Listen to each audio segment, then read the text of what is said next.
So if I remember correctly, we're supposed to be in trial part 2. I'm already gonna assume this is gonna be a little bit of a longer case as it is, so I'm not expecting it to be finished, like, at all.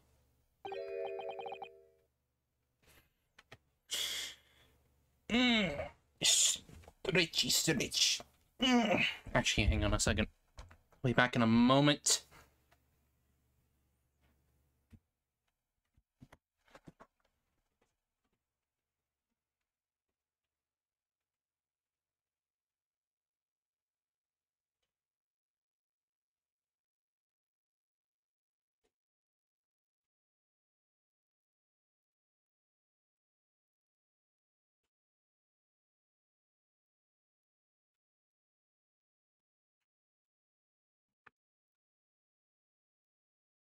Alright. Before we start, though, I need to make sure the sun's out of my freaking face. Because I do not want to deal with that right now. No thank you.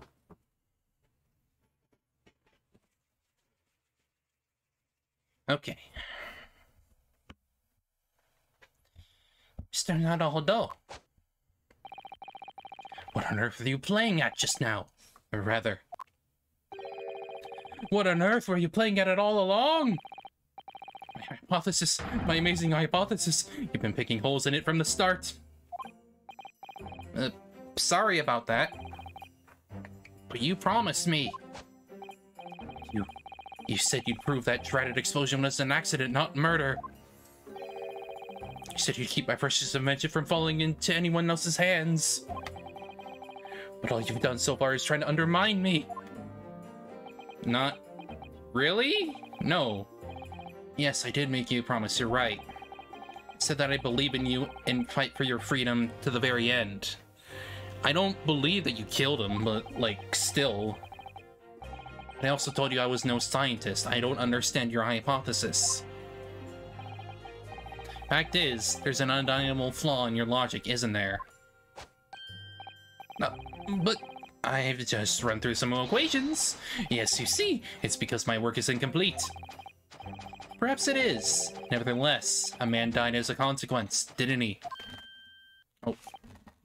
I want that going. Oh no! Oh no! You're right. You're so right. It's all my fault. And I have no right to blame you for my failures. Disaster. Not just as a scientist, but as a human being. Well, that might be a little over the top. And while we're on the subject, what about Barack? He's being awful. Claiming his old university friend to be a murderer, you mean? He's a disaster. Not just as a prosecutor, but as a human being. Oh, but no. Wait, he's a Reaper, isn't he? Perhaps not classified as Homo sapiens anymore? Glad that's cleared up. Can I double check on something with you? Yes? What? Machine demonstration you prepared. They were based entirely on your hypothesis, I presume. There was no trickery involved? Drew the plans for the machine with my very own hands. Every line was painstakingly drawn with the firm belief that science is the only future. So yes, it's true that my hypothesis hasn't reached maturity yet, but yes, please, Mr. Naruhodo, you must believe it. Alright, Professor, I understand. Counsel, defendant?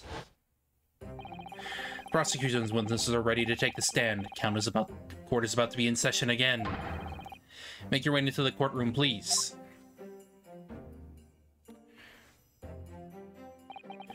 It all hinges on that demonstration. If the professor's hypothesis is sound as he claims, it leaves him as the only person who could possibly have killed the victim. But on the other hand, Mr. Jones was adamant.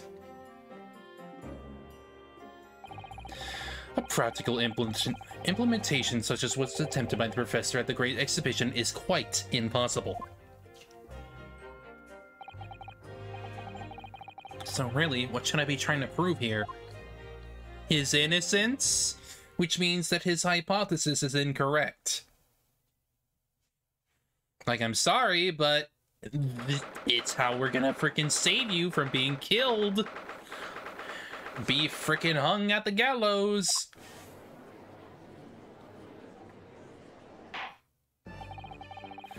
In the name of Her Majesty the Queen, I hereby reconvene the proceedings of this court.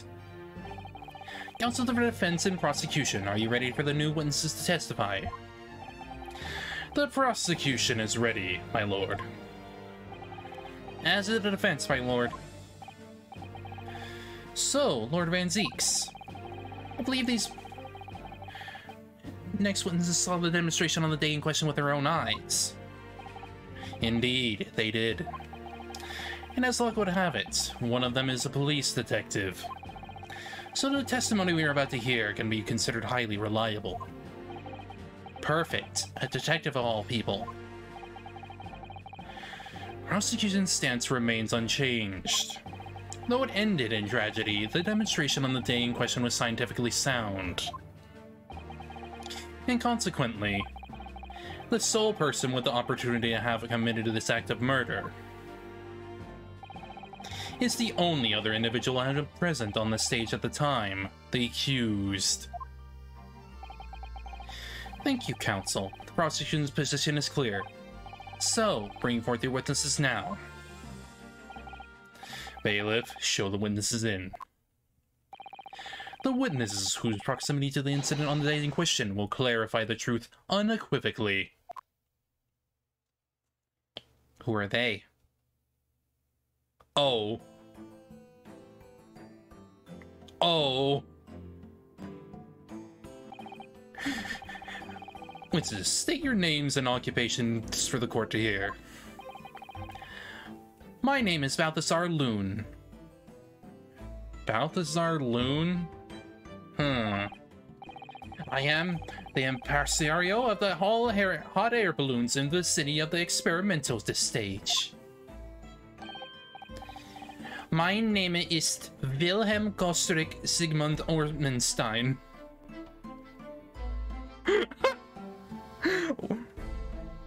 Wild. I have come to see a great exhibition all the way from my home in Bohemia.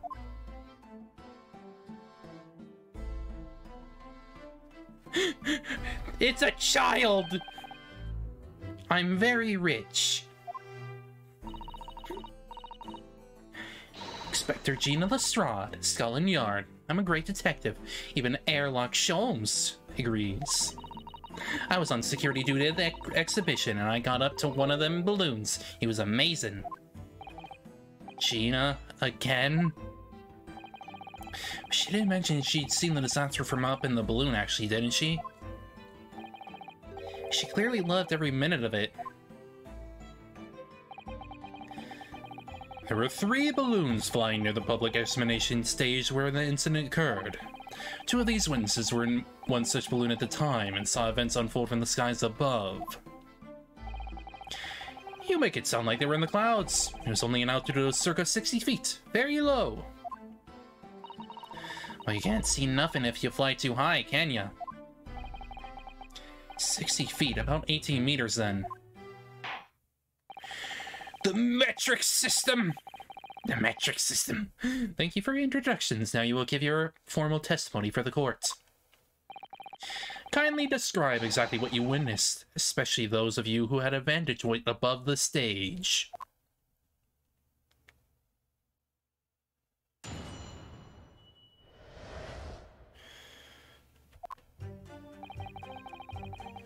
It was an incident terribly. I'm only grateful that my balloons were not damaged. Just a huge bang from the stage, and then the next second, another bang in the sky beside us. Wait.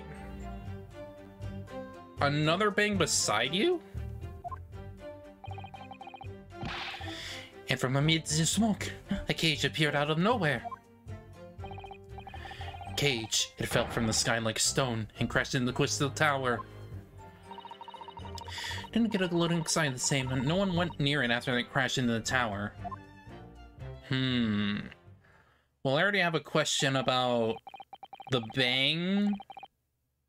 A most extraordinary collective amount, I must say. Could I just clarify something? There's a detail in the witness's testimony that I've not heard any mention of it until now. Specifically, that there were 2 explosions. More precisely, 2 explosions in 2 separate places, yes. When the demonstration began, the balloon carrying the 2 witnesses was around here.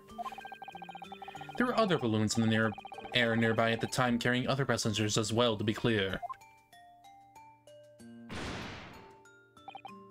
Then, as power was supplied to the machine for the demonstration, the first explosion occurred.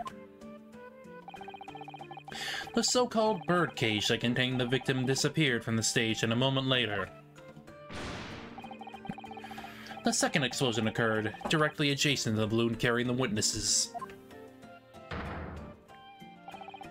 The birdcage appeared at the site of the explosion, subsequently to plummet down into the Crystal Tower.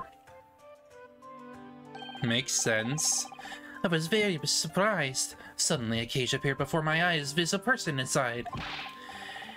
The blast was so hot, but I didn't want to miss a thing, so I kept my eyes wide.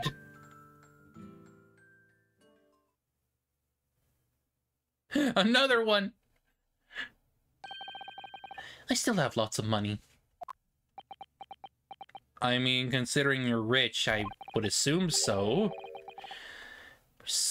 Precisely who is this curious infant? I am told he is a young noble of Bohemian royalty. Apparently, he disguised himself in order to steal unnoticed into the Great Exhibition. Yeah, I am here in London on sightseeing to visit my elementary school.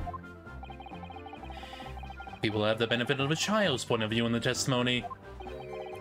Do we really need that?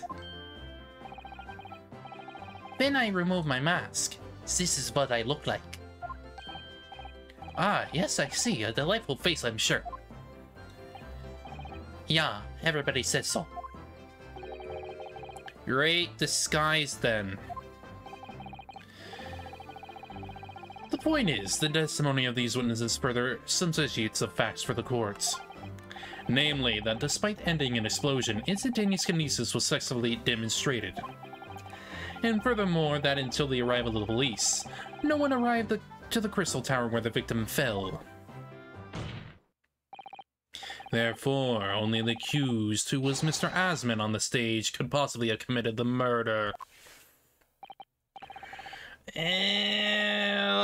I remember the crossbow. Sorry. Yes, thank you, counsel. The prosecutor's views on the matter are quite clear. So, the defense's cross-examination now, please. Yes, my lord. Cross-examination time! Oh, boy!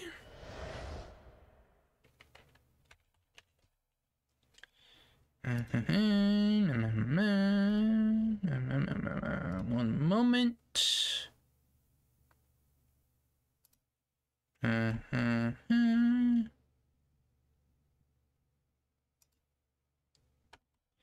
All right. Let's see.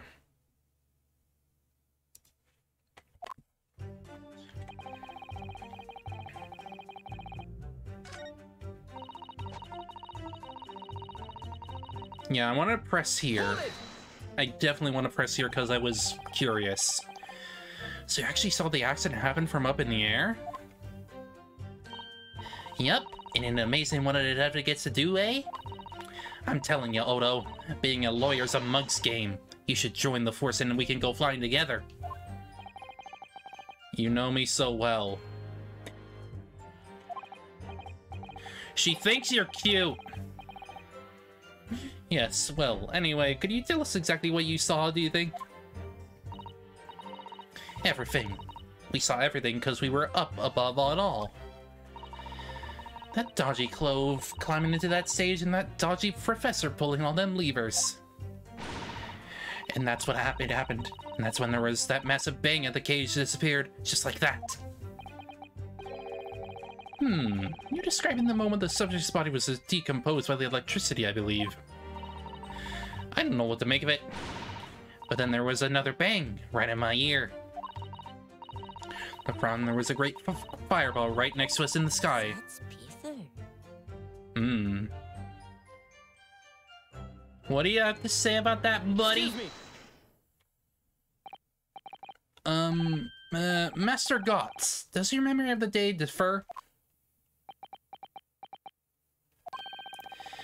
My teacher at elementary school said that when you meet someone for the first time, you should always use their full name. Yes, what was it again? Wilhelm Gostrik Sigmunds Ornstein. Just the 4 names, then? The point is, do you have anything to say? Something to add in response to Detective Gina Lestrade's last remark, perhaps. Oi! Get it right, Odo. It's Inspector Lestrade. Why does everyone have a problem with how I address him at the moment? That is not what I saw. Oh? Yeah, there was a second explosion. It was right beside our balloon. That is true. But I'm sure... Which is what I said, innit? 1 minute there was nothing there, and the next a massive explosion. My teacher at the elementary school said that when someone is speaking, if you are rude enough to interrupt, you will have the most awful life imaginable. Are all Bohemians brought up to be so full of joy?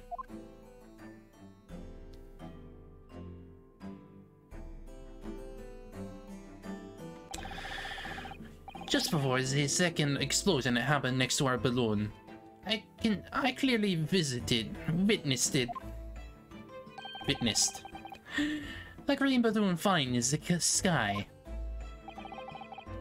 A green balloon? Eh? You what? I never saw nothing like that.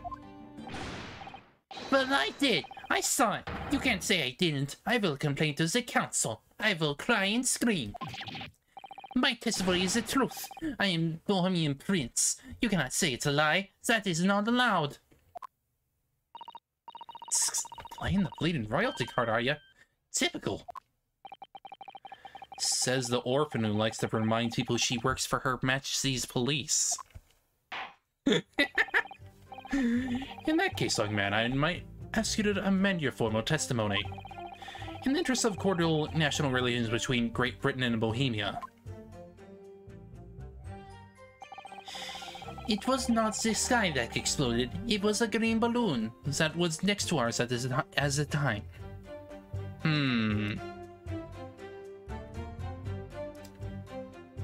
I assume that means... that's where this came from? The piece of green cloth? Objection. Oh, wait. Rip. Rip. I'm gonna be back to give the court an answer in about 4 months. Yeah. Come on. Get it done. Get it done.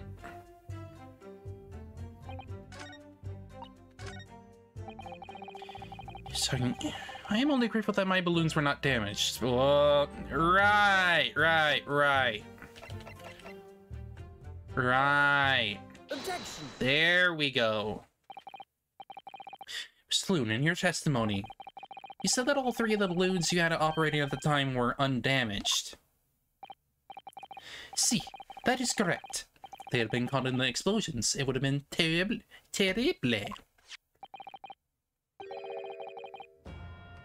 I wonder if you might know what this is. I think it may be. See, part of a balloon. How about a piece of fabric from the envelope? Sorry, the envelope? Pardon. That is the large round part of the balloon, which becomes filled with hot air. It is made from very thick fabric lined with rubber. You do not want it to rip when you are in the sky. Just as I thought. This piece of cloth was found near the experimentation stage. In other words, as Master Gatz testified, a green balloon did indeed explode that day. Eh? If all the balloons in the sky above the experimentation stage belong to you, Mr. Loon, then your statement that they were all undamaged clearly contradicts the evidence. No!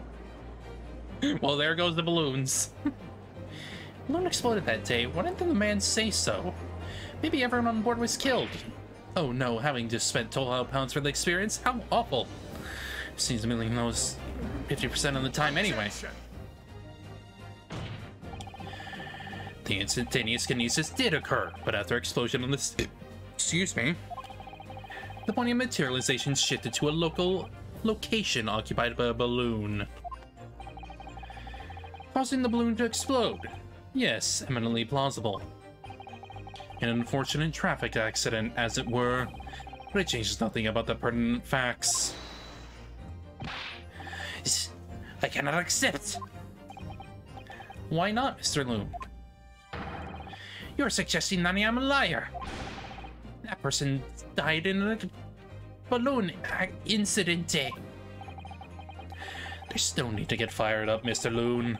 The victim was the sole fatality that day. That's right, and I prove it. Balthazar Loon is not a liar. There is no such balloon in the sky. Is none possible.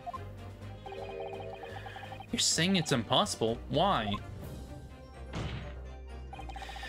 This court has more important matters to discuss than the number of balloons that were operating that day. Objection. We cannot ignore the fact that nobody appears to have known anything about this other balloon until now. My lord, the event calls for further testimony from Mr. Loon. I concur. There's clearly more to the truth here than meets the eye. It's imperative that we clear up the issue of this phantom balloon, I feel. Witness, you will give supplementary testimony about the balloons who were operating at the exhibition. Grazie, my lord. Grazie.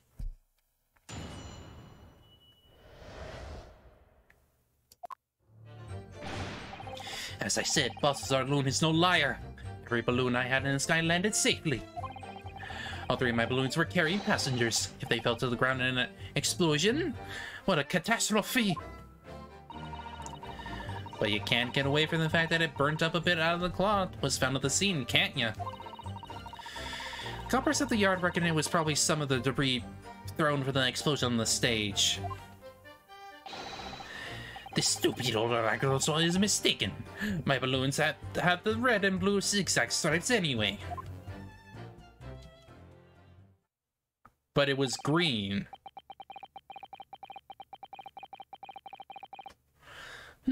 So your assertion is that the balloon this child saw was not one belonging to you? Si. Exactamente. If he saw the balloon in the first place. I don't like the sound of it. It's very bad for business. I have a good mind to sue the land of Bohemia. If you attack us, we will fight back. It will be war. All-out war. Calm down, please.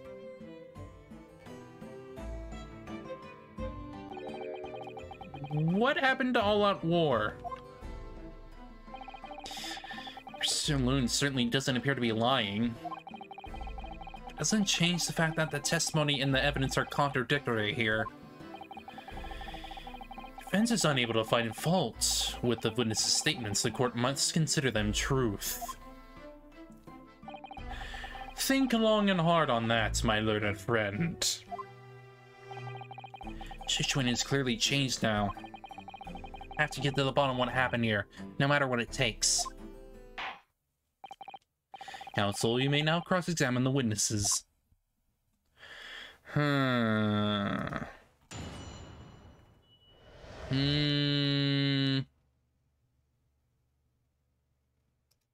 Let me think.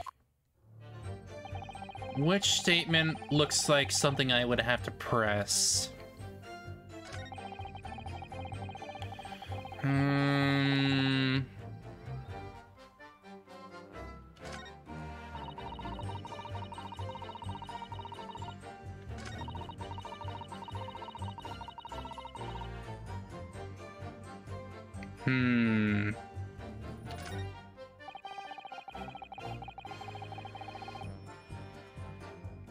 Let's press this one. I think this one feels relevant. Hold it!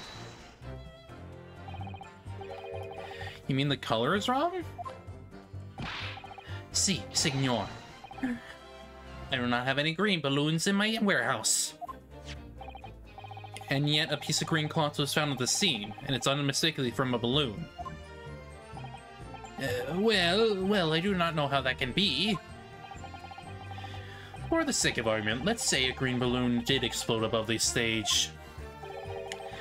You couldn't therefore conclude that it happened the day in question. Why not? There have been recreational balloon flights over Hyde Park operating from before the Great Exhibition. One could have exploded on some earlier dates. Unfortunate, as I'm sure you would agree. You believe in maybe from an earlier balloon accident that predates the exhibition? Si, exactamente.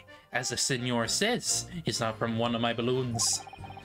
Clearly, the Sodagso from Bohemia is mistaken about what he saw. Clearly he has something to say about that, though. Excuse me. Something wrong, Master Gotz. It's Master Wilhelm Gottsrick Sigmunds Ornmenstein. It was on the tip of my tongue. Yeah, something is very wrong. I know what I saw. There was a green balloon there. I swear it. I swear all over Bohemia. You can speak as much bad language as you like, but it changes nothing. Another one. If you do not have evidence, Lagzo, then I must tell your parents to punish you, eh? Perhaps we'll let the judge decide when it comes to punishments. Evidence? What is this evidence? To give a simple example, young man. A photograph, for instance. Some tangible proof of what you claim. Well, why didn't you say so sooner? I have this photograph here. Good gracious. What? I had not been up in the balloon for a little while, so I was very excited. I took lots and lots of photographs of the Crystal Tower, of the Bohemian exhibit, of the streets of London, of the hot eel cellar, the balloon. And the instantaneous kinesis experiment? Did you take a picture of that? Yeah, one picture. Really? You did take one? But all I wanted was a ride in a balloon. I was not interested in boring experiments. Never mind that. Can you show us that photograph? Of course. And then you will see. You will see that I am not lying. That I really did see a green balloon.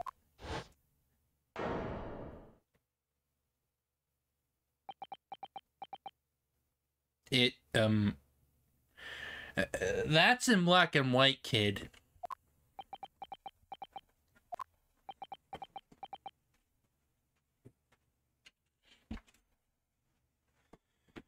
However, the thing about that one is, I don't see any stripes on it. Well, I see you are all too shocked to speak. Yes, I think shock is indeed the word, young man. Another one? Yeah, perhaps you cannot see that was a green balloon from this photograph, but that is not my fault! That is not the fault of this stupid person who made the camera! Wah! Wah! Yay, umlauts! That is one very bohemian sounding cry. Wah! Wah! Very well. The court will accept this photograph as evidence.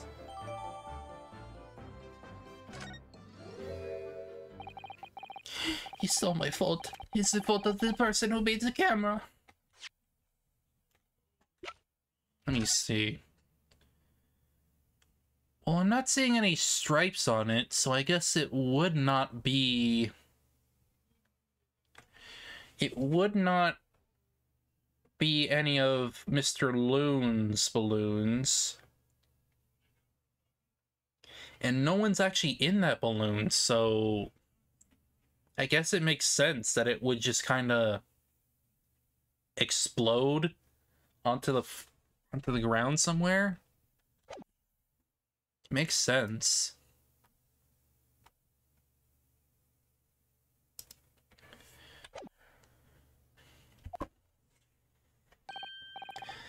Well, never mind. I'm sure you have plenty of wonderful sepia memories to take home with you.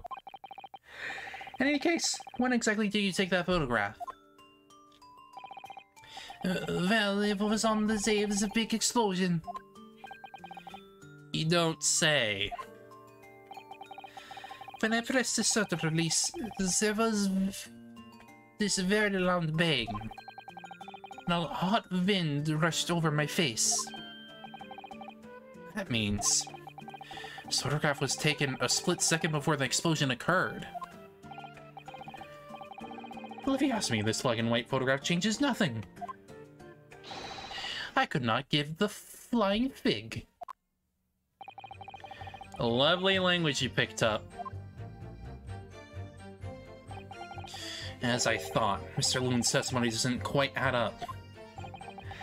The young bohemian boy claims to have seen another, fourth balloon. Mr. Loon vehemently denies the possibility. It's hard to imagine the man in charge could be mistaken about the number that were in the air. Still, this inconsistency must tell us something, I'm sure.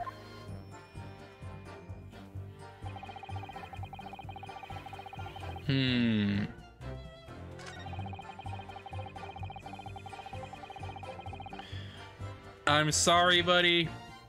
Not every single one was carrying passengers. This one wasn't. So, Objection.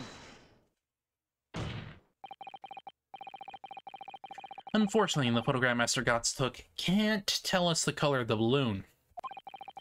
But it can tell us something else. Something crucially important. What? It shows that the pictured balloon wasn't carrying any passengers. My goodness, you're right. Surely all the balloons would have been carrying passengers.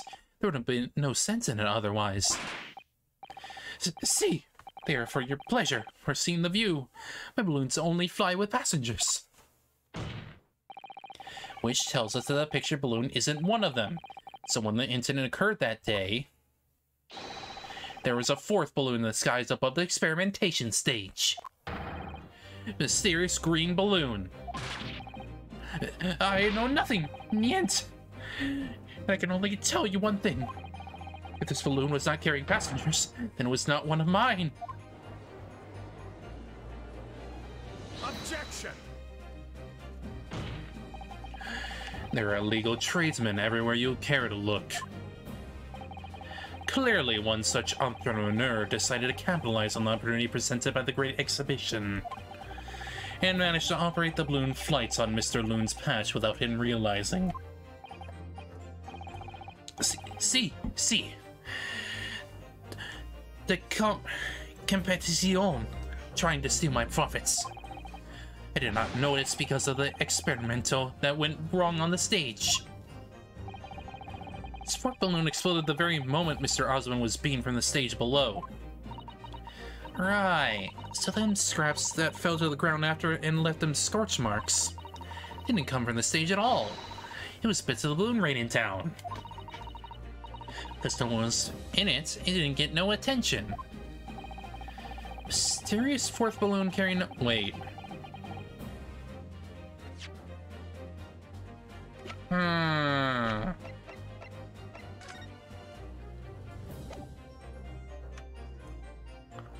Well, if it appeared, like, straight on the balloon...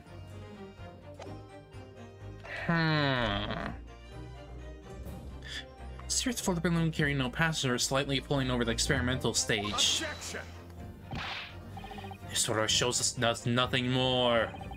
A stray balloon carrying no one and operated by some rogue or traitor. Clearly has nothing to do with the case.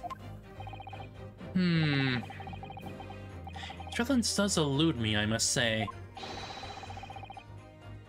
Lord has seen sufficient evidence and heard ample testimony already. The prosecution calls for this trial to be concluded.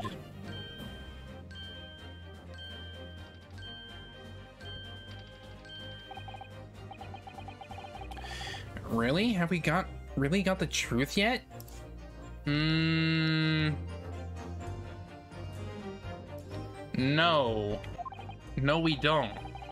No, I can't let this authority step away. Their minds are made up, and not in our favor. What else can this photograph tell us? Is there nothing more that we can learn from it? There's more. Objection! Ladies and gentlemen of the jury, wait. Please don't give your decisions yet. The photograph from Master Gotts may very well be hiding one more vital clue. What's that? A vital clue? Objection! We're well past the point of mere possibilities. It's time for definitives now, so tell the court. What exactly does this alleged clue in the photograph prove? The cause of the explosion. We can reasonably assume that the picture balloon was destroyed in the searing heat of the explosion. Yeah, that's right. Yeah, it was not my fault. Evidently. Does the birdcage from the kinesis machine materialize in the sky where it had been flying? And the balloon being filled with flammable hydrogen instantly and explosively ignited. Objection! No, that's not what happened. What? It would appear that this photograph requires closer examination. Counsel to defense, you will highlight the location of this alleged clue in the photograph for the courts. Of course, my lord. If you look closely, it's plain enough to see. What's shown is linked to another piece of evidence we have. In a way that leads us to an unbelievable conclusion. The clue that heavily suggests the real reason the balloon exploded is... you see this white line here? That's it. Take that! What does that look like? Like someone's about to shoot the balloon down, perhaps? I mean, this photograph can only be described as miraculous. It's a split second before it exploded. If you look, you'll notice there's a bright white line that appears to point directly at the balloon. Most likely a ray of light caught incidentally on the film. Sorry, but no. I'm afraid I can see nothing of the sort. If you look with a magnifying glass, my lord, it becomes clear what the nature of this bright line really is.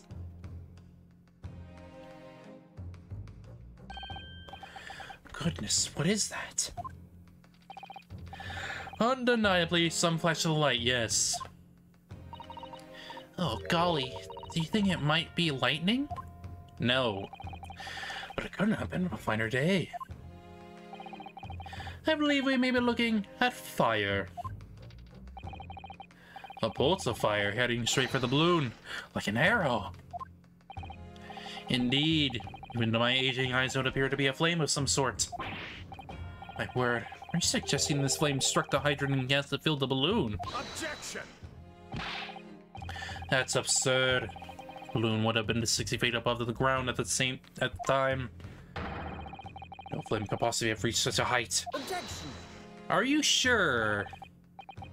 Actually, it's in my opinion that a particular piece of evidence found on the scene reveals how exactly that what did happen. What evidence? The crossbow. If such evidence exists, Counsel, then for goodness sake, present it, man. Which evidence explains this mysterious streak of flame that appears to be headed directly for the balloon? The crossbow. Take that! This was found hidden at the foot of a small ornamental tree near the sea. Lord, is that a crossbow? An arrow dipped in oil and set alight could have been shot from this weapon, sending a flaming arrow straight into the hydrogen-filled balloon. Are you suggesting that crossbow was used deliberately? Blimey, you're right. A streak of light in the photo looks just like an arrow in it. The explosion of the balloon, it was very likely the result of a flaming arrow from this crossbow, igniting the hydrogen gas inside it.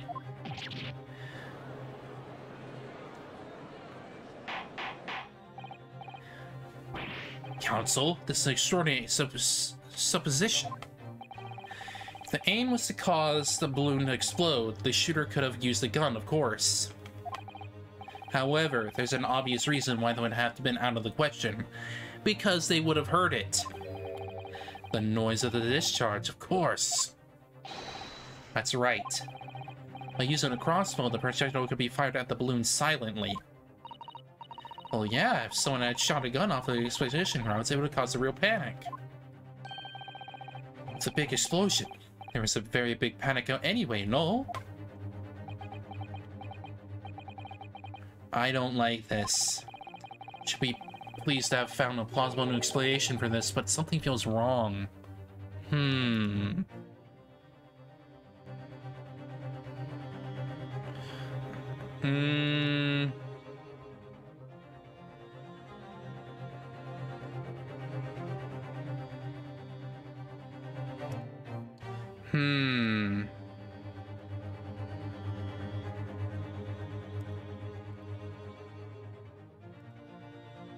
Let me think. Objection! Do you understand the implications of what you're saying, my Nipponese friend? If the flaming arrow did indeed hit the balloon, then obviously it wouldn't have exploded. And if the birdcage appeared from the cloud of smoke that ensued... What? Wait a minute, what are you really saying here? I don't get it. So what was the birdcage being out in the sky after all? Or what? My goodness me. Ah, now I understand. That's what that sinking feeling is about. I think there's a good chance that the birdcage was actually concealed inside the balloon all along. Did I just hear that correctly, Counsel? We're still going way back now. The horse has bolted.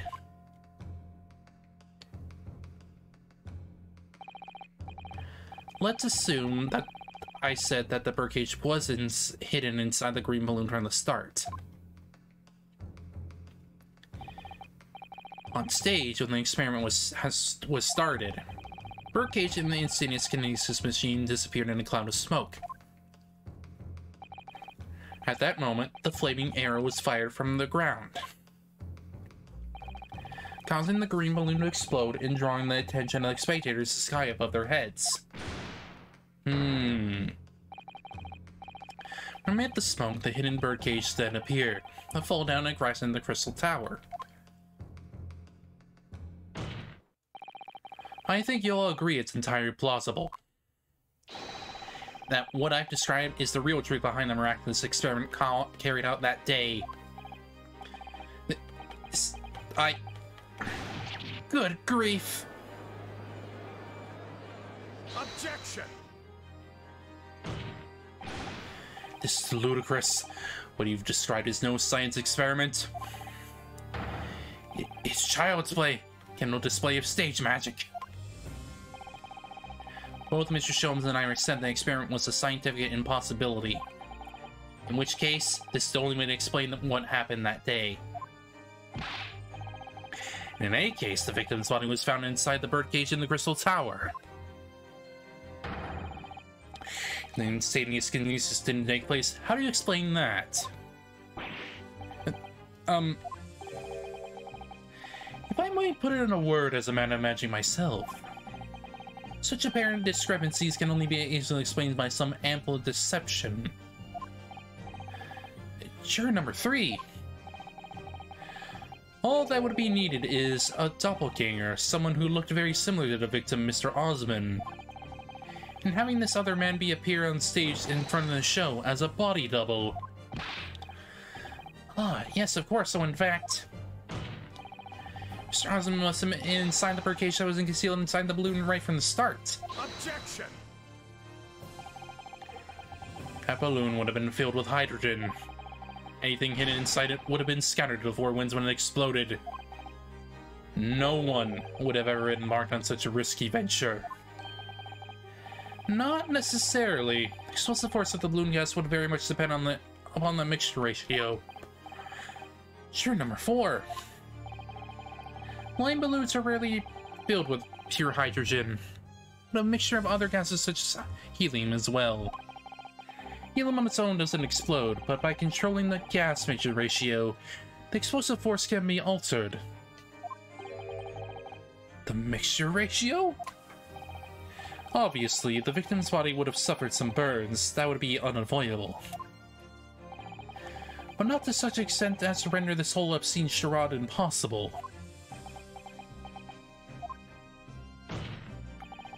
So everything that happened can be explained, logically and scientifically. The explosion that engulfed the stage at the start of the experiment was no accident. It was all part of an elaborate deception, to make it appear that Lucius kinesis had occurred. Well, goodness me. Except that this is what happened. And it means that the victim, Mr. Osmond, was never present on the public experimentation stage to begin with. Hi, Lucy, how you doing? In short, he couldn't have been killed by the defendant, who was on stage in full view at the time. We just finished up Gunslinger, so I just felt like going back to this for a little bit. This will be very hard for the prosecution to counter. Lord Menzies can't credibly maintain that Professor Harebrayne is a suspect now. Hold it.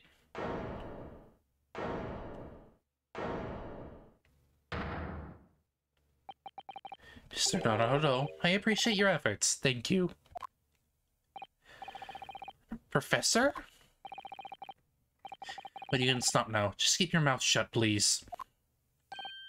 Sorry? What's all this about, Mr. Harebrayne?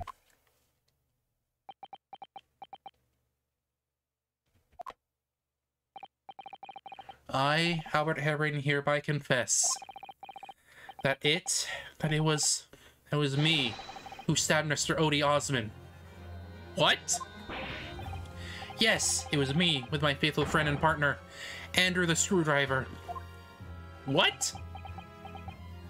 What are you doing? What are you doing?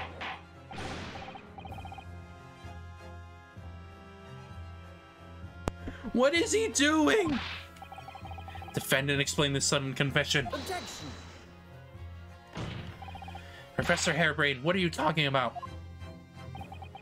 It's what I've said all along. Just protect my hypothesis and my precious machine. You stand there and claim it was all a trick, all an elaborate prank, but where's your proof? No, you'd have to examine the machine if you wanted to prove it, then it would all be over. Many beautiful hypotheses would be laid bare, and I mean the indicativity of it. It's good that you drew the plans for the experiment, but you didn't actually build it. It's quite conceivable that you were duped, Professor. Barak. Yes? I'll cooperate. I'll do whatever you say. I swear it. So please, ensure the special dispensation for scientific equipment is adhered to and protect my creation. Yeah, I think you were duped, buddy.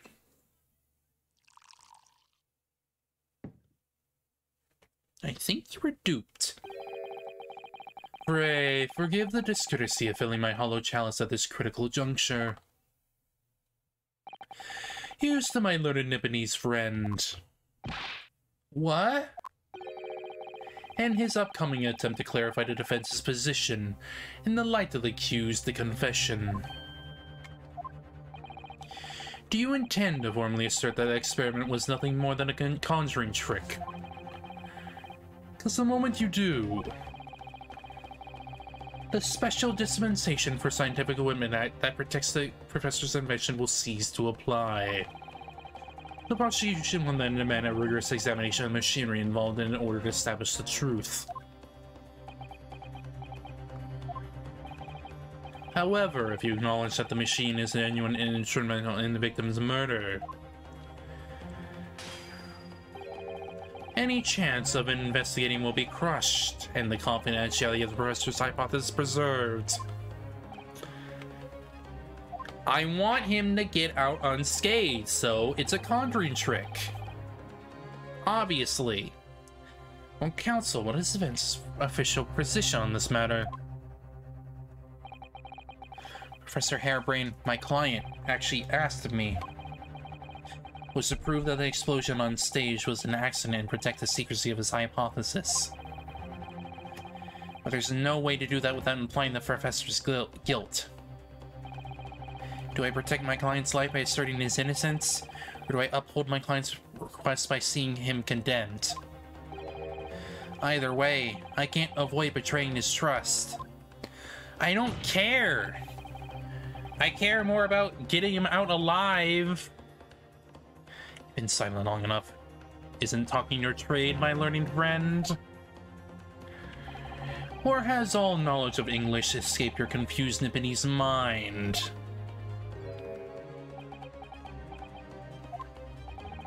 Mr. Naruhodo!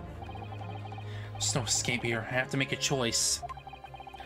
It's an impossible one. I have to give up on something, but what?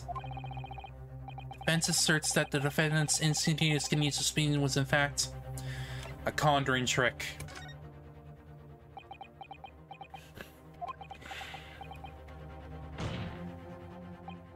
Ah! No, I can't say it.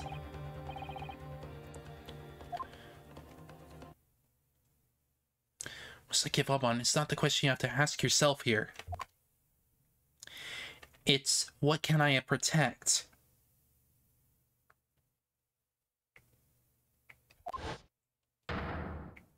Susato! Hello again, Mr. Naruhodo. It's been far too long. What are you doing here? What are you doing here? Susato-san! What are you... my first Susato takedown in 6 months. She freaking tossed me as a greeting! There'll be time to talk later, Mr. Naruhodo. For now, we must concentrate on the task at hand. Which is working out what I have to give up on, but what I can protect. Mr. Harebrained?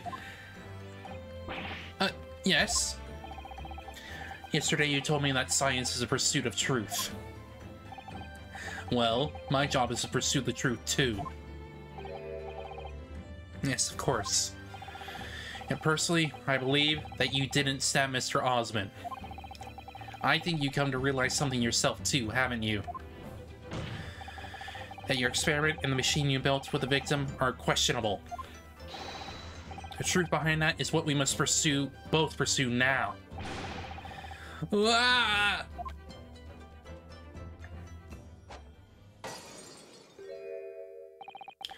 So, you finally opened your eyes. What? And as for you, Albert, you can't ignore this any longer. Having heard my learned friend's assertion, don't you have something to say? Baroque. Lord Franziques. Gosh, I've never heard him speak that way before. In truth, there is one thing, something I remember that's of relevance. What? On the day it happened, just before I began the experiment, I saw a man near the stage. A man holding that crossbow. I beg your pardon?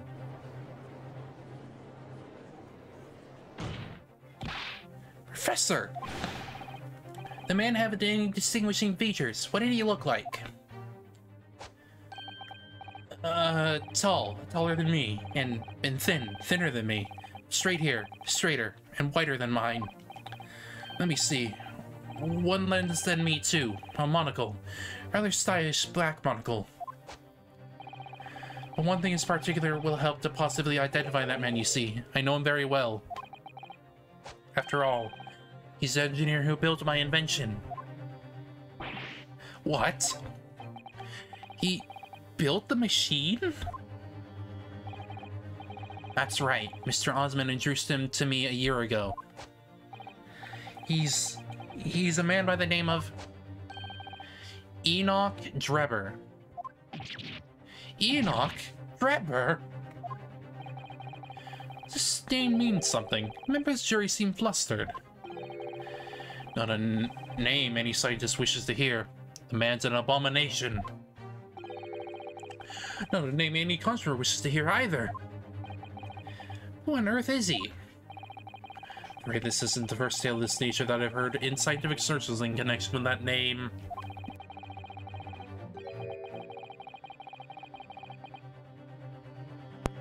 There's talk about other flamboyant experiments that turn out to be nothing but stage trickery in the end. Obviously, the rascal is after the government's research grant money. When magicians are in need of money, I have heard of them resorting to these underhand tactics. Some acquaintances of mine with experience of such things have mentioned Enoch Drebber's name before. The man is both an engineer and a magician. Yes, we're dealing with an unparalleled confidence trickster here. That's Enoch Drebber for you.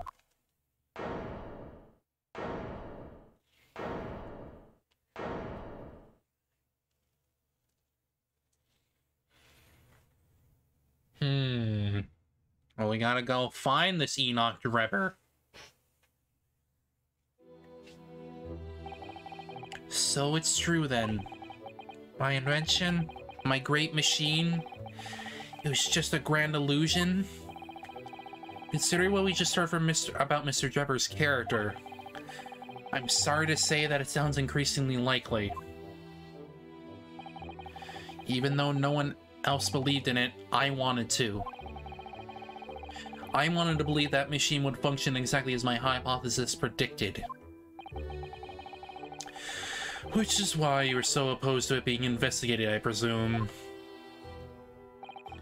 I knew that if the machine was examined in detail, its construction would give away my hypothesis. Excuse me. Obviously, I didn't want that to happen, but at the same time, I knew that it was found to be nothing more than a trick and a work of deception. Then everything it worked towards, all my research, all my dreams, my whole life would be over.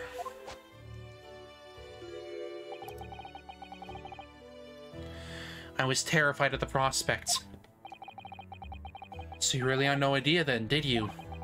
About the true nature of the machine that was built, and the true nature of Mr. Drebber. I never questioned anything. I didn't want to question it. It's highly possible that Mr. Osmond and Mr. Drebber were working together to use you as a means of fraudulently acquiring the research grant money. Well, considering Osmond was a criminal himself, I would not doubt that.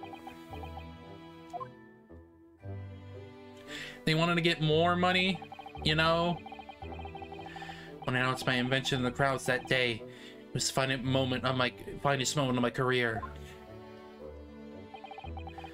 I pulled all the levers and turned all the dials in exactly the way the Drebber had described.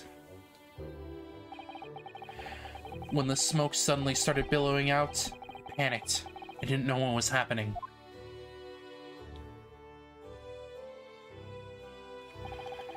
But I really don't know how the whole illusion was made to work.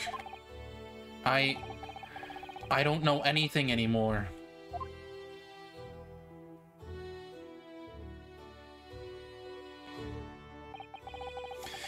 Let me confirm one final point with you, Professor.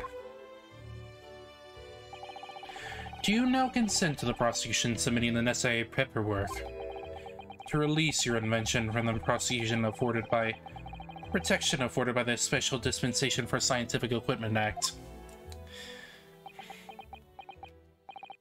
Yes, please go ahead.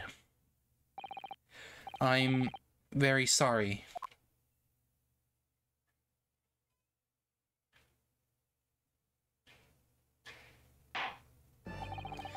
It would appear that we shall have to suspend proceedings for the remainder of the day now. Lord Van Zieks. My lord?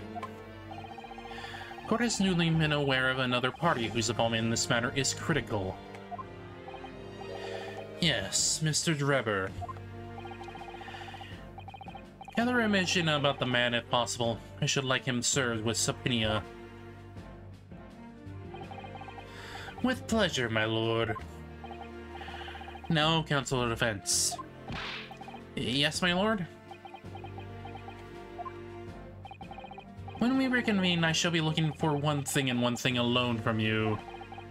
Evidence that a defendant is innocent of the crime for which he presently stands accused. I understand. Good. In the case, this court is adjourned until tomorrow morning. More investigation! Yay!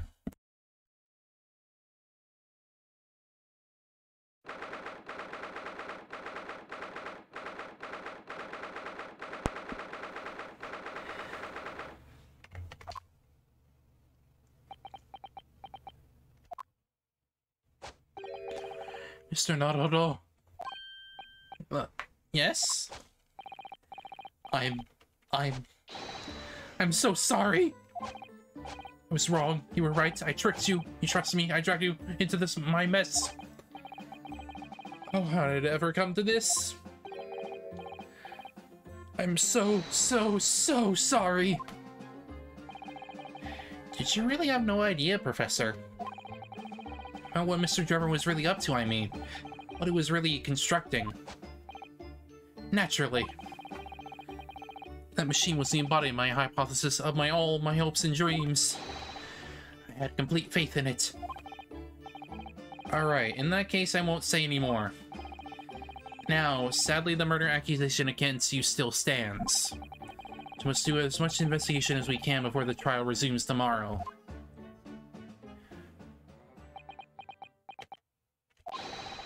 Oh, well, thank you for doing so much for me.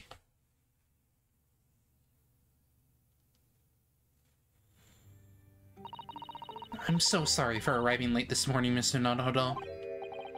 Arriving late? Didn't you receive my postcard? I want to let you know when I'd arrive. Postcard? What postcard? I hid it from you, Runo, so it would be a surprise. Well, did it work? Of course. I was surprised, alright, especially when she threw me to the ground. Oh dear, I'm so sorry.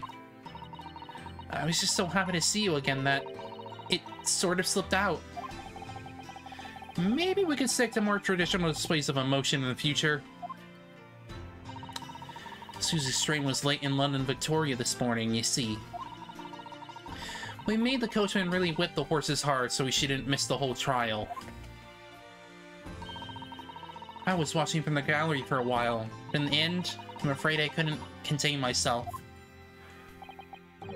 Well, I'm glad you didn't. Oh.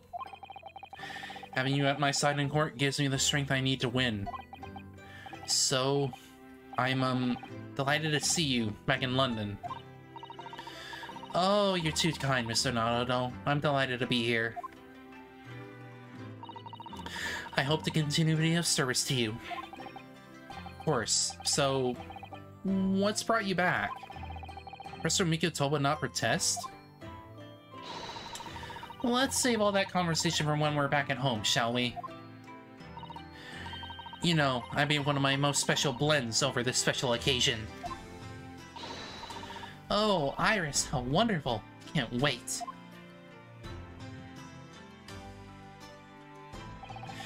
Susan was back in London. It's hard to describe how happy that made me feel at the time. Despite my elation. Our tale was about to take yet another extraordinary turn.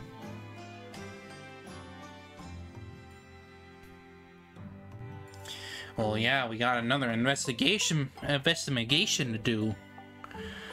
Just to get to another trial sequence.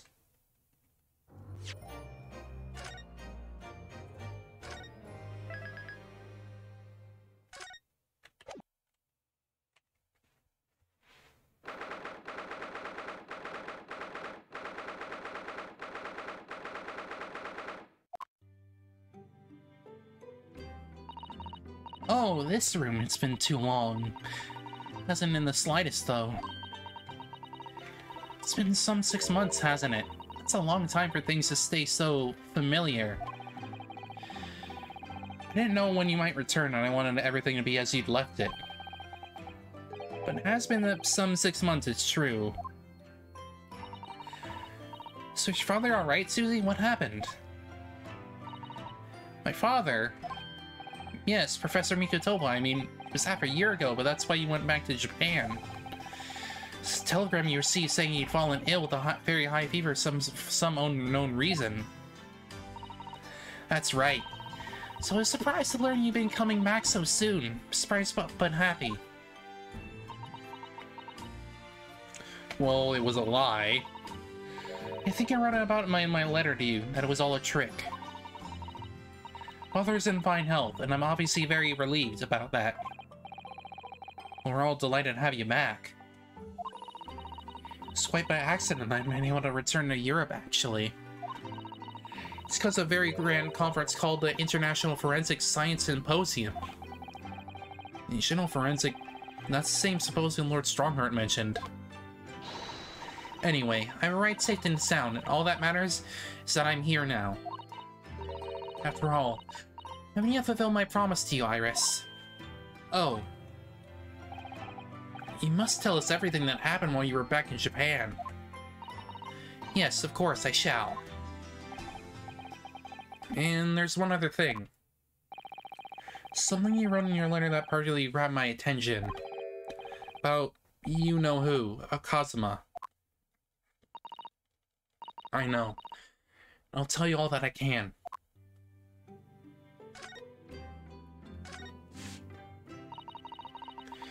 When I first arrived back in Japan, I really thought I'd never be allowed to return to Britain. But curiously, after that awful trial at the Supreme Court, Father's mood changed entirely. The awful trial? Oh yes. The murder of Josiah Brett. Oh, you dressed as a man then, didn't you, Susie? Oh, well... Yes, since women are forbidden in the courtroom, I had no choice. Wow, amazing, I wish I'd seen it. Don't you, Runo? Yes, I suppose so.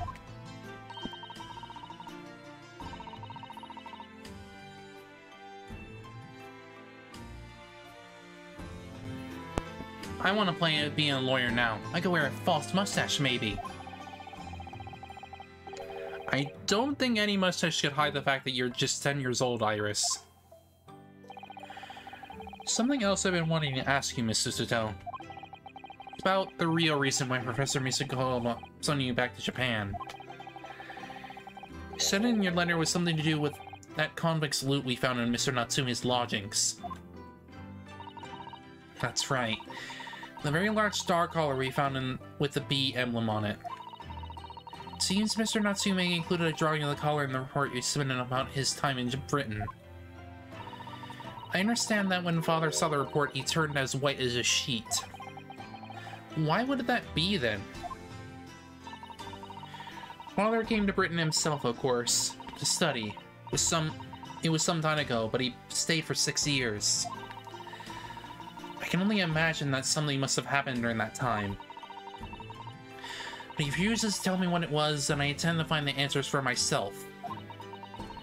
And I've decided that I, for one, won't keep any more secrets. Oh, Susie. That's a very meaningful look Susato-san's giving Iris there.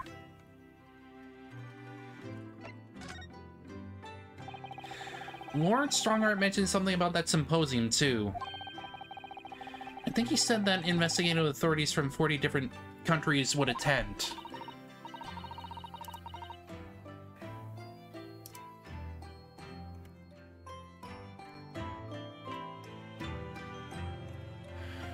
Yes, from Japan, my father and Judge Chikoko have been invited. Something of an honor, I believe. Well, Professor Mikutoba is the leading expert in forensic medicine in our country, after all. But who's the other person you mentioned? A judge, did you say? Yes, His Excellency Judge Shishiro Jigoku. You bet it, Mr. Nododo. Yeah, that judge. Last year in the Supreme Court. You can't possibly have forgotten. That terrible try of yours when you were accused of murder. Ah, yes, I try to think of that as a positive turning point in my life these days. Well, it was Judge Jigoku who presided over that trial.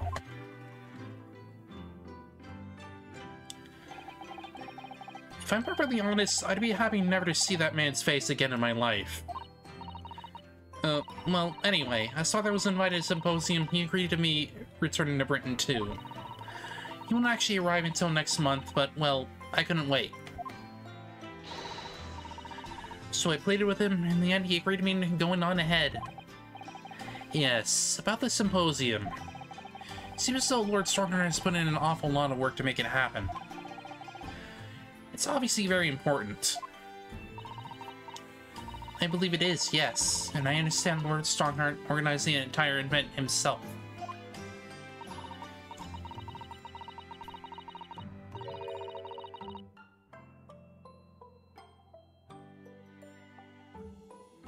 I think he's hoping that by achieving exceptional results, he'll get the job of Attorney General.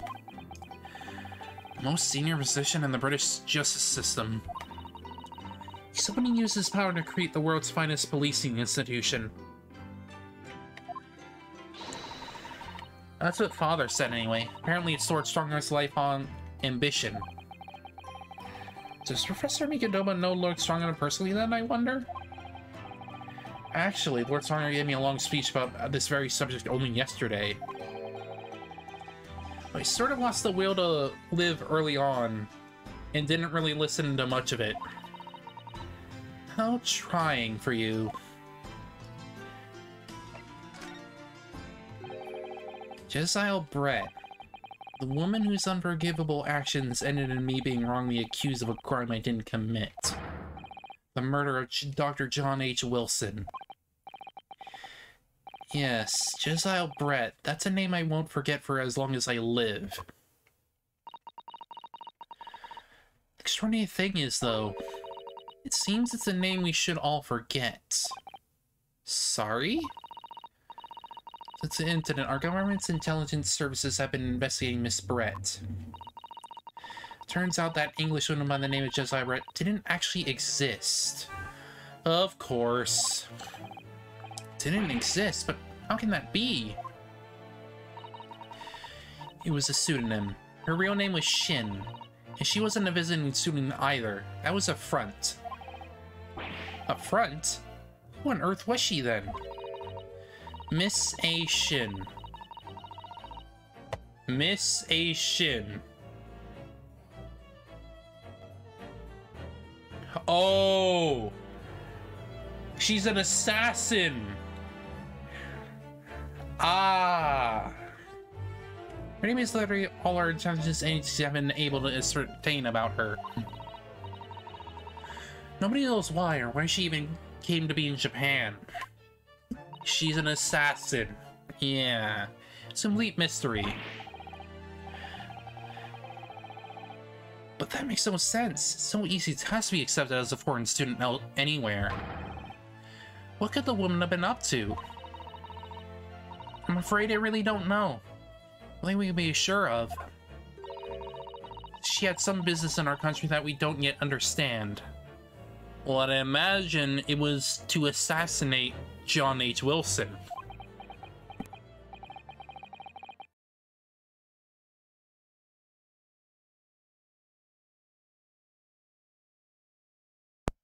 And now she's been killed. While all the questions surrounding her existence remain unanswered. I'm afraid so. Shin, who on earth was she? And why do I feel as though I've heard that name before? I think that would be the names listed on that document, maybe? Back at the end of the first game?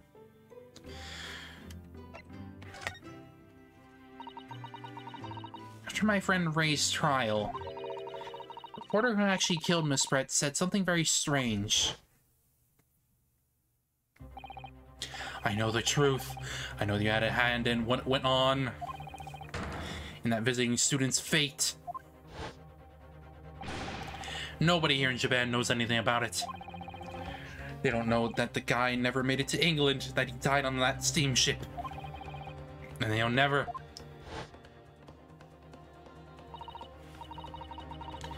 Obviously, I couldn't ask him to elaborate at the time. But later, I visited the man in his prison cell and asked him what he was going to say about Kazuma-sama. What did you learn?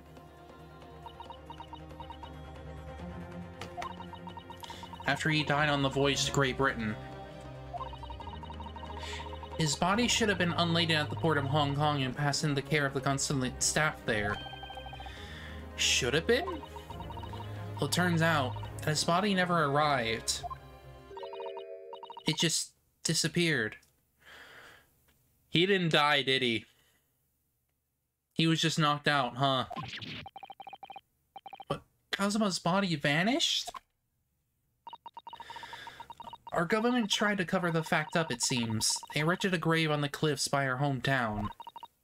Except, Kazuma-sama isn't there.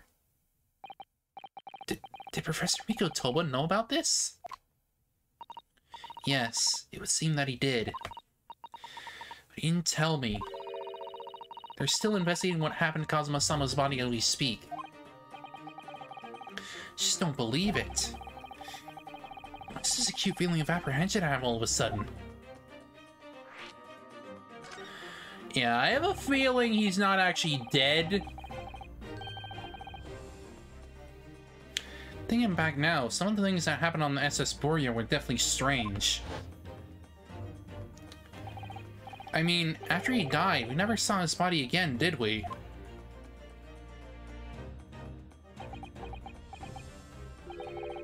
Could it be? Could it be that he's actually still alive? Stop it, Mr. Naruto. It's too much to bear. Sorry, I didn't mean to... Just thinking about the possibility pains me so very much. Cast your mind back for a moment, Mr. Naruto. When Kazuma-sama was discovered, Mr. Sholmes was there, wasn't he? He definitely examined the body. I remember it clearly. Huh, you're right. Unless he's also in on it. Because he's also been a bit strange. So if Kazuma-sama hadn't actually been dead at all, it would mean that Mr. Sholmes had lied to us. But there's no reason why he would have possibly done such a thing. That we know of. I suppose that's true, yes. The idea that he might still be alive somewhere. It wants to fill me with hope, but I can't let it. Because if it turned out not to be true, and I'd be back at the bottom of that awful pit of despair again. I'm terrified of what it might do to me. Miss Suzuto. She's given the idea the thought it deserves, but Miss Suzuto-san we're talking about here after all. So I probably shouldn't push it now.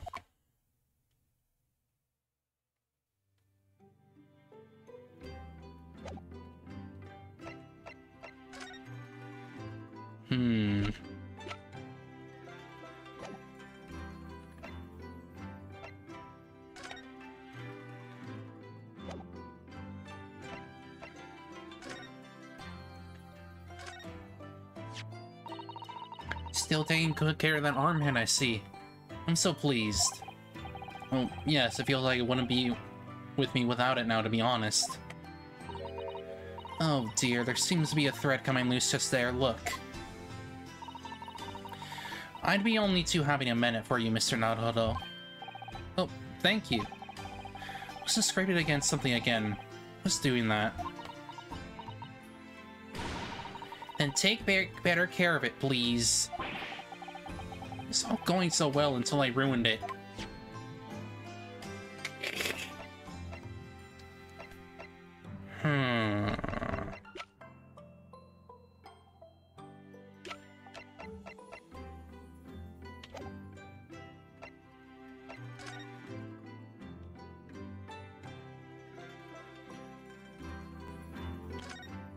Oh, Iris. Hello. Must have been about a year ago now. I wrote a really long story based on some of my father's old notes. It's about one of Hurley's greatest exploits. I called it The Hound of Baskervilles. But then Mr. Sholmes forbade you from publishing it. You put the manuscript somewhere nobody could get their hands on it. So nobody knows anything about it apart from Hurley and I. For some reason, you knew the title of it, didn't you, Susie? Probably because she actually read it. Again. It sounds so exciting, The Hound of Baskervilles. I should love to read it. And you wouldn't tell me. How'd you'd come to know it? Yes, but I made you a promise that I would explain one day, didn't I? I think it's time. Oh.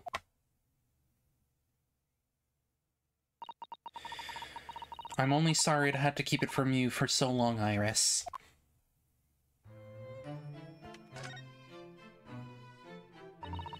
It was completely by accident I came to know the title of your manuscript, Iris.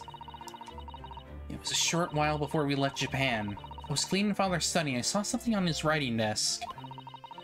A large box of papers. There's a label affixed to the box that was written in English. It read, The Hound of Baskervilles. What? My Baskerville story? Of course, I had no idea what it was at the time. Father came in and... Suzuto, what are you doing? Oh, Father. Did you look at those papers? No, I simply read the label, that's all. Well, put it out of your mind. Sorry? Forget that you ever saw it, and certainly don't tell anybody else about this. Do you understand?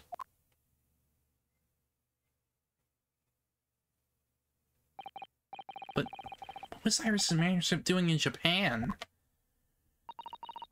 I have no idea. When I heard Iris mention the word Baskerville that day, the title just slipped out. I would never have guessed. That was an unpublished account of one of Mr. Sholm's exploits.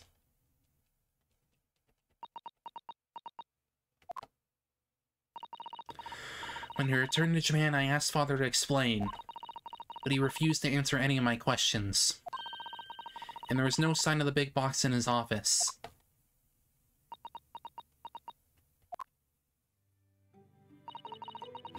That's really all I know about it.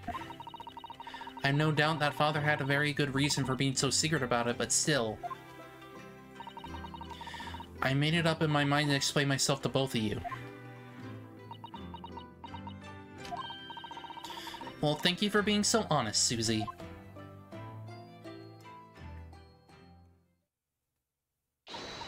So, Mr. Naruto, I'm ready to start investigating if you are. Committed every detail about the case to my memory.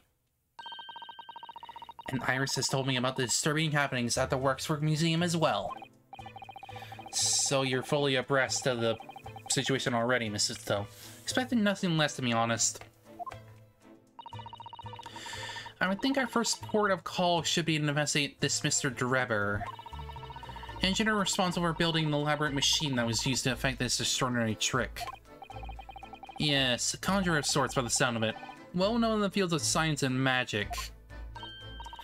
We need to go and arrest him. Well, yes.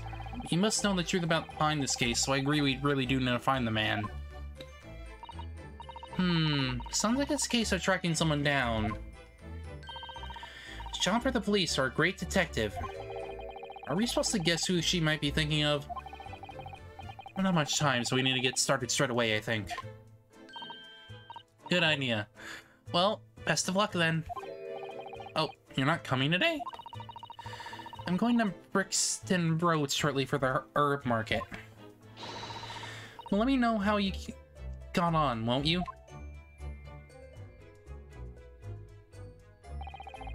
That was a little abrupt. Pull of the herb market must be strong.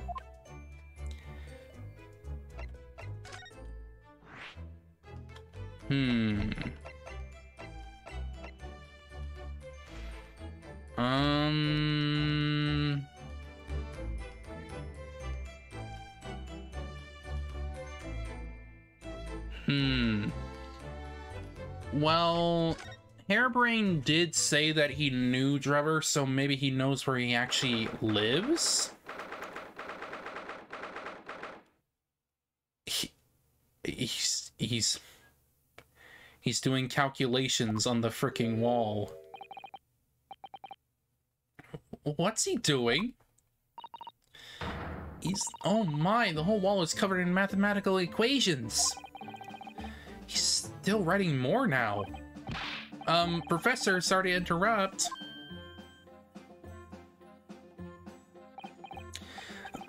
Mr. Naruto? Who is this young lady? My name is Susato Mikotoba. I'm Mr. Naruto's judicial assistant. It's a pleasure to meet you, Professor.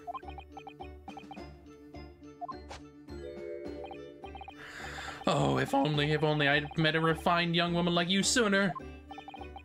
None of this would have happened. No, that's not logical. That makes no sense at all. Oh, dear, I'm sorry if my presence here upsets you. I owe an apology to you, Professor. I didn't manage to deliver what I promised to you I would in court this morning. Oh, no. The whole miserable affair. It all happened because I've been such a complete and utter clot. Professor Hairbrain, what have you been working on in your cell? Oh, you mean that? Oh dear, how embarrassing. I was suddenly struck by an idea, you see. I suddenly had to write it down. The wall was all I had to had. Oh, is some new hypothesis? Something surpass super high voltage instantaneous kinesis, baby? No, actually, this is my autobiography. Your autobiography? How I Was Diddled and Fiddled by Albert Harebrain. I found I can represent my odd fortunes with only odd numbers in an ambiguous set of stimulus equations. Really? I'm going to pay back all the loans I took for the kinesis machine, you see. So it's going to be a new serial publication from next month. Part 1, An Odd Birth, An Odd Upbringing. You can't be the man's optimism, that's for sure. I see. Well, for now, would you mind if we talked a little more about the case? Yes, of course. Looking through the numbers. I was diddled, I was fiddled by the pair of them. My Osmond and that aloof engineer, Drebber. We're not going to have to sit through an explanation of all these equations, are we? I'd hope not.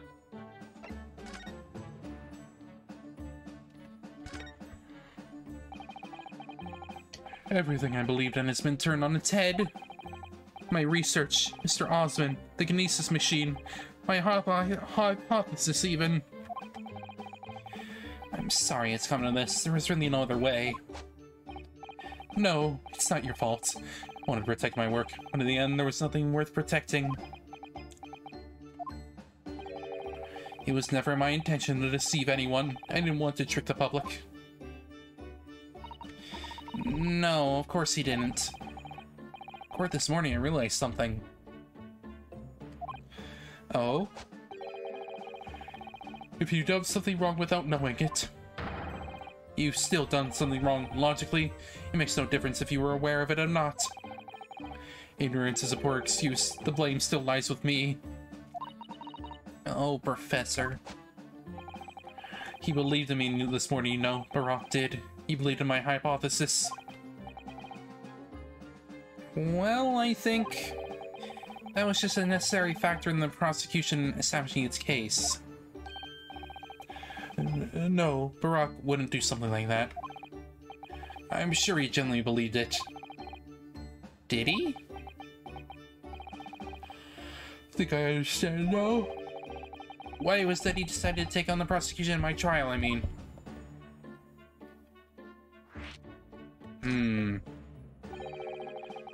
Terrible accident happened. Nobody would believe in my hypothesis anymore. Not the police, not the prosecution service, not any lawyers even. I feel like I dealt some kind of finishing blow there. So if any of the prosecution had taken the case, is any other one other than Barak? I'm sure the prosecution would have declared my hypothesis a complete and utter nonsense. In that case, you would have been declared a fraud yourself, Professor. Exactly, which would have been a fate worse than death for me. Barak insisted that I was a proper man of science from start to finish. You think that's why he... I know him very well indeed. And he's an extremely kind-hearted soul. But extremely kind-hearted soul. Spent all morning trying to paint you as a murderer, didn't he? Well, admittedly, part of the analysis that appears some flaws in it. And what about the whole Reaper side of things? How does that fit with the whole kind-hearted soul idea?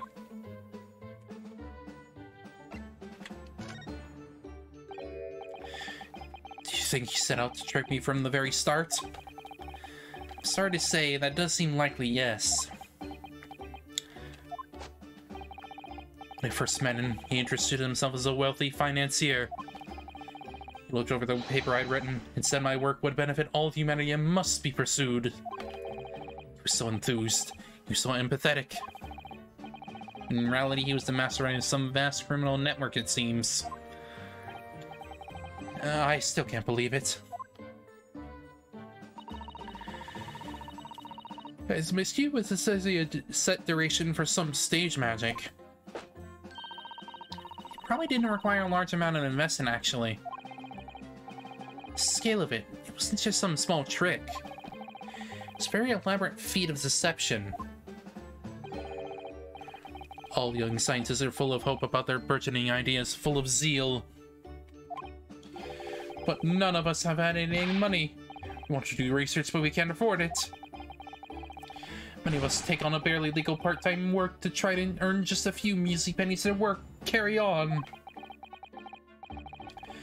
To go through all of that, only to be taken for a complete fool, it's rotten to believe. It is, I agree. That's why we have to find those responsible and bring them to justice. Mr. Osmond is no more, of course, which leaves only the engineer. Mr. Enoch Drebber.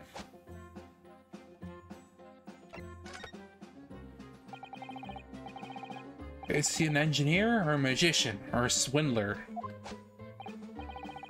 It was about a year ago when Mr. Osmond first brought Drebber to meet me at my laboratory.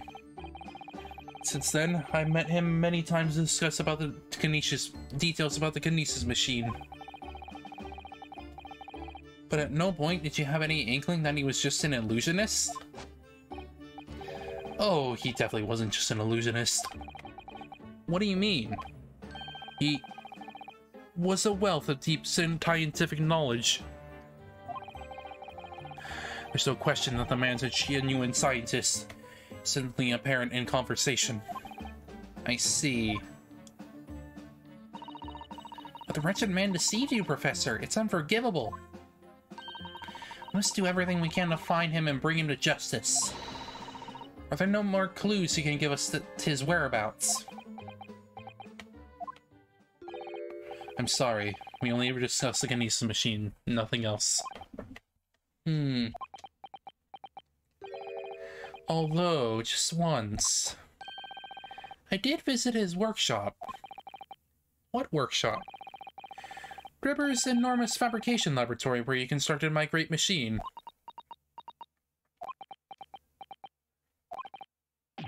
Why didn't you mention this before? Enoch Drebber's workshop. There's every chance we might find the man there. Yeah, please tell us about that, please. It's been in Drebber's place of work, then. Yes, just once, you understand.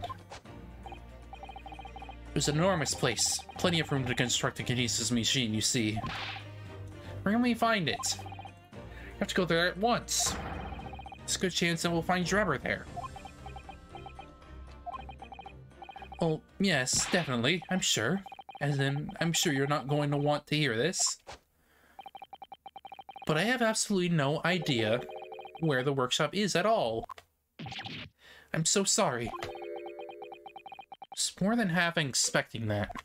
You see, I was blindfolded in the carriage the entire way there. He blindfolded you? He wasn't taking any chances then. This was incredible, the pinnacle of modern engineering. Even the oil he used was the very best. A special French machine oil that is possible and obtained in Britain. Ah, the indescribable scent of that imported oil. Perfumers across the world should forget their secret formula and use that instead. What do you think, Mrs. Toe? You do a machine for your next birthday? I've never used any kind of perfume, Mr. Naruto, and I'm not sure I'd like to start with that. I don't suppose you know even part of the workshop's address, Professor. You don't have a business card, Mr. Drebber, for example. Man was clearly very cautious, Misuto. I'm sure he would never... Oh, aha! Yes, I do. He gave me his business card once. Right here, look. What? Let me see that. Throw etiquette to the wind, why don't you?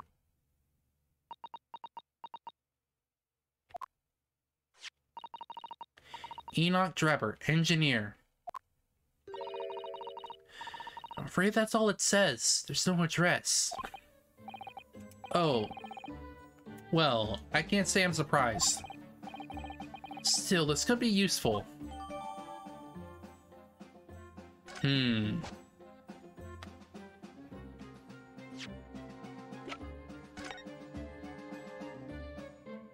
Wait, what's that? Stark smudgier. I think perhaps it's machine oil. Ah, yes, possibly. Sir Harbury mentioned something about the oil Mr. Jumper uses, didn't he? So it's specifically imported very high quality oil that's impossible to obtain in Britain. Yes, that's right. More importantly, it's more fragrant than the finest perfume, so excuse me a moment. Oh, does Spirit have any scent at all? Don't worry, I expect that's just because there's such a tiny amount on here. Huh.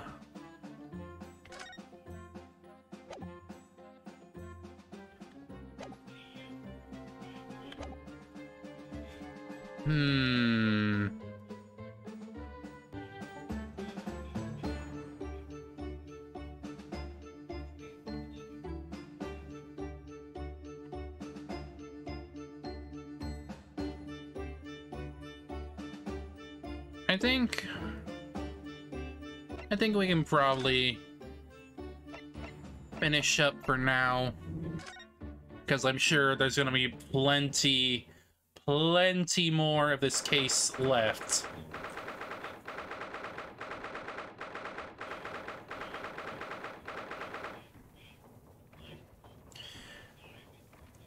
And I wonder who that person is. I wonder who they be. But yeah, I think we're probably just gonna finish up here, because I feel like I need a bit of a rest. Plus, well, it's getting a bit hot in my freaking room, and I would rather not freaking burn up live on stream. But either way, I'm gonna figure out what I'm gonna be doing for the next week. Probably not gonna have it be Ace Attorney immediately. Probably set it for Friday, maybe. We'll see. We'll see. Because I'm probably gonna be doing some stuff over the weekend to try to get Ni no Kuni going. But other than that, I appreciate y'all coming by out today.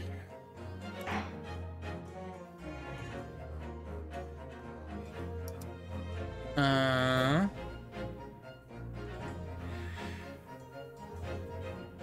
not sure. Yeah, I'm not sure how much longer of the case it's gonna be, really. But I'd imagine it'd probably be like finishing up the investigation, and then the trial's probably not going to be too long. I don't know.